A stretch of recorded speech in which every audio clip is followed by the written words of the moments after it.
good. I just gotta hit that last one over there. Come on. I'm never gonna hit it. It's stuck in a weird corner.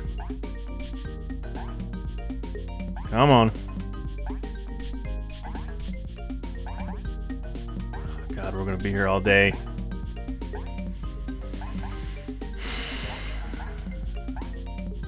Oh, thank God, the game's taking pity on me, giving me a power-up.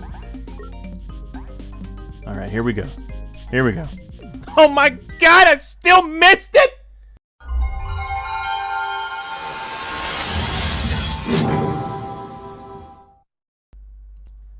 This game probably looks familiar. It's a clone of the 1976 classic Breakout.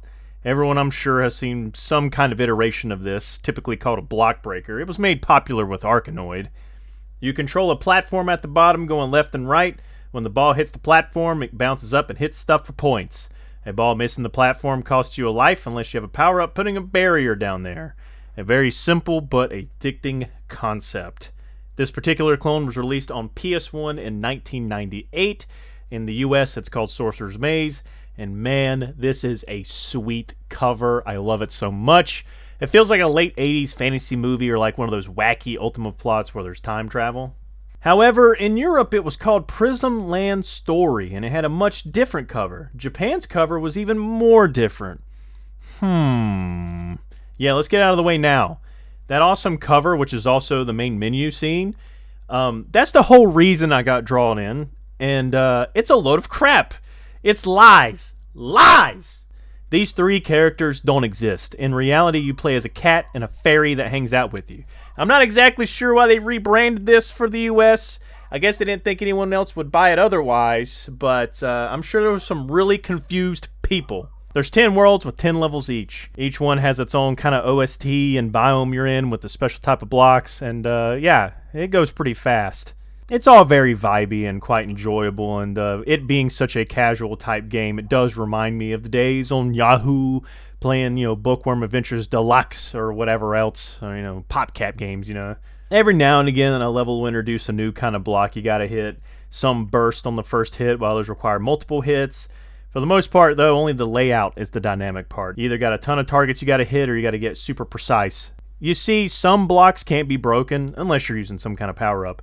And so this means you got to be dummy accurate to get your balls to the targets. You know, this is all typical Breakout or Arkanoid stuff.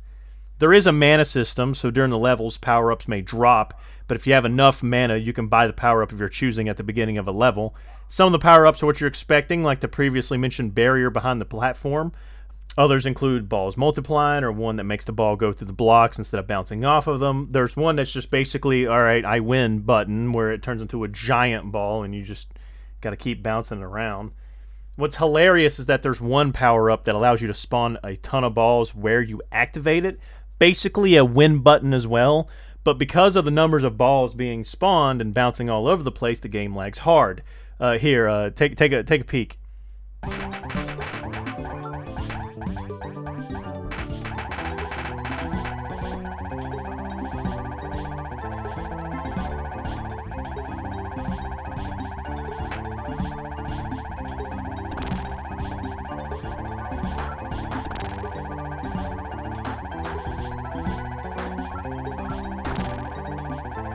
It is so funny watching the engine struggle to keep up with all this mayhem. It was honestly really hilarious to see the first time.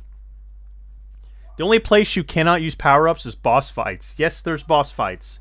The 10th level of every world has you fighting some kind of villain, and yeah, some of the bosses are questionable. And at the end of each one, you get a scene, and you know, I'm not really sure what to make of this half the time. I'm sure the plot's in the manual, but you know, this is Steam version. All I got was what you're seeing. The second boss is a wolf carving stuff out of stone, and when you beat him, whoa! A lot of the bosses and end scenes are just questionable, and I just don't know what to make of them. This is definitely Breakout, but for furries, which again makes the US box art and main menu that much more hilarious, as it lures you in with false pretenses, only to be met with Desert Furry Lady. It's a simple game, but a memorable one, even if it's memorable for the wrong reasons. Beyond this, there's really nothing else to really talk about. There is a 2-player mode where you can either go against each other or co-op it. I didn't have anybody to test this with. I mean, I think I might be the only one who owns the Steam version. There's no reviews right now, and there was some talks between 2 people in the discussions.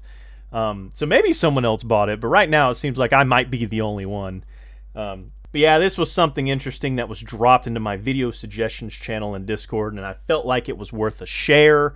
And hey, as noticed, you guys probably saw that I was on a little bit of a hiatus, and this was a nice, obscure but short game to kind of showcase to get back into the game of CD-ROM Fossil. So I enjoyed this quite a bit, and yeah, I'll see you in the next episode, wherever that may be. I don't know what it'll be.